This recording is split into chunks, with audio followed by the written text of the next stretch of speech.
to actually propose an amendment to the Swiss constitution that our national bank should hold, besides gold reserves, also Bitcoin reserves.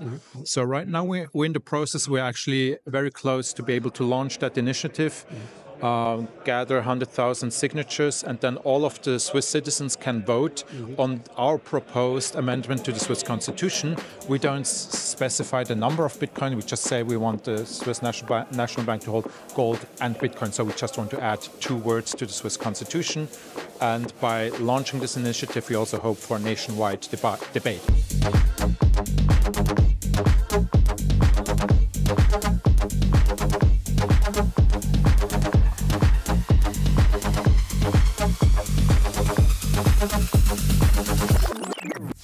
So today we're talking to Samuel Kullmann. He's a political scientist, a member of parliament in Switzerland, and a Bitcoiner, right?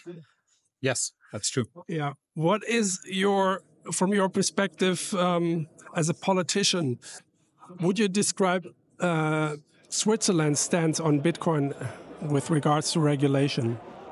Switzerland got some quite decent regulation about 10 years ago, where our finance minister actually asked the Bitcoin community for help to draft the regulation.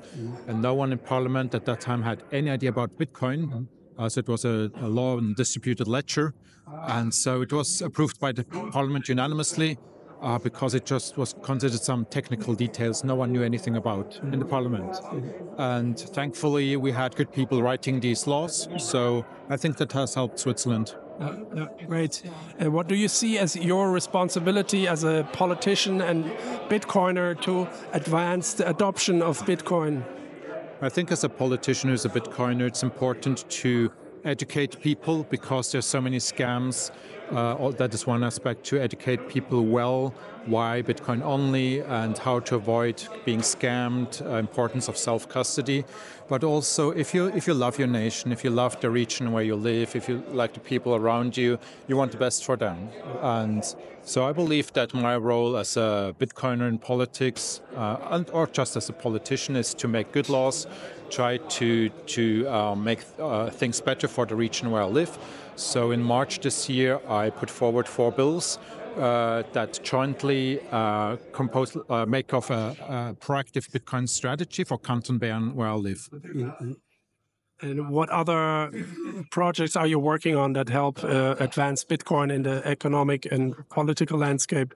I'm also part of the local Bitcoin meetup in the town where I live, in Thun, south of Bern. And we started an organization 2 years ago called Bitcoin Alps. And we are right now in the process of organizing our 2nd regional Bitcoin conference. It's not a conference for the nerds or the hardcore Bitcoiners, but rather for people who say, for the first time in my life, I want to learn something about Bitcoin. And I think that's really also helping people to organize these low-profile conferences. Yeah. And you propose to hold a referendum to put Bitcoin in the constitution of Switzerland, or what does that exactly entail? I have to admit it wasn't my idea, but I liked the idea. When I heard about it, I said, let's push this forward. But the idea has been around for about 4 or 5 years by someone in the French-speaking part of Switzerland to actually propose an amendment to the Swiss constitution that our national bank should hold, besides gold reserves, also Bitcoin reserves. So right now we're in the process. We're actually very close to be able to launch that initiative, gather 100,000 signatures, and then all of the Swiss citizens can vote on our proposed amendment to the Swiss constitution. We don't specify the number of Bitcoin. We just say we want the Swiss National Bank to hold gold and Bitcoin. So we just want to add 2 words to the Swiss constitution. And by launching this initiative, we also hope for a nationwide debate. We're sure that there will be a debate once we go through the steps. Yeah. So holding it as a strategic reserve. Probably that could be sped up if, like USA, holds it as a strategic reserve, right? I mean, if the U.S.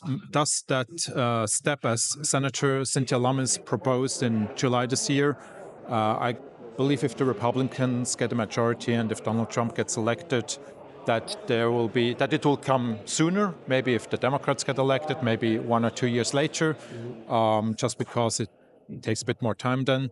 But if the USA does this step, I think it will inspire many other countries and show them that it's important to not be left behind on this issue. And calling it a strategic reserves, I believe, is very meaningful, or makes a lot of sense. It also describes the idea of that whole thing very well. Yeah, yeah. And what do you think about MiCA? And do you think this could potentially have an indirect impact on how Switzerland is going to handle Bitcoin regulation? Well, I cannot say that I've read the MiCA regulations. I've not done that to myself. But from what I hear from the industry, too much regulation, too much bureaucracy. And it's so typical for the European Union, which is sad. It makes it more expensive for the startup companies and in the end for the customers, who in the end just want to buy Bitcoin from trusted exchanges. Yeah. And what do you think is the general sentiment about Bitcoin amongst other politicians? There is at least in my parliament of Canton Bern, there is a surprisingly high interest. I mean, we have more than 20 out of 160 MPs that are part of a loose parliamentary group Bitcoin, which I started 3 years ago. That does not mean that everyone is a hardcore Bitcoiner, but they are in this group because they say, we want to learn more about this technology. But also other MPs that are not in the group yet, they are aware that this is important, that they should at some point educate themselves on the issue. And so I'm even a bit confident that we might find a majority in December when the parliament will debate my 4 political bills. Maybe the time is already ripe. Yeah. Yeah, great. And how do you see the government's role evolving over time when there is going to be Bitcoin adoption and they don't have the financial tools or traditional financial tools to finance them? One of my theses is that a Bitcoin standard or the process of hyper-Bitcoinization will make the political systems more like that of Switzerland. Yeah. The Swiss political system is more decentralized than others with federalism, and there's more power to the people with direct democracy. So the government is less powerful, much less powerful than in other countries. And I don't think that Bitcoin standard would abolish governments, because the example of Switzerland shows that I think it's possible to have a government that is being accepted by citizens, even under a hard money standard, which Bitcoin will bring about again. But the whole system will probably be just much more like Switzerland, or have to evolve in that direction in order to evolve healthfully. And what do you think would Bitcoin standard, how would it reshape like the economical system globally? I mean, it's a turning upside down of principles. I mean, the fiat system, which is all incentives in the fiat system are towards more debt. And in a Bitcoin standard, there are not many incentives anymore for going into debt. And just it is so different. The fundamental principles vary so, like it's day and night. So I'm not sure whether we can fully estimate right now what the consequences will be, but we see the positive consequences in our personal life as Bitcoiners, the way we think more long-term, the way we saving is much more attractive again. And so we can extrapolate from the individual benefits we as Bitcoiners experience to regions, to nation states, and assume that this will also have a positive global impact. Yeah.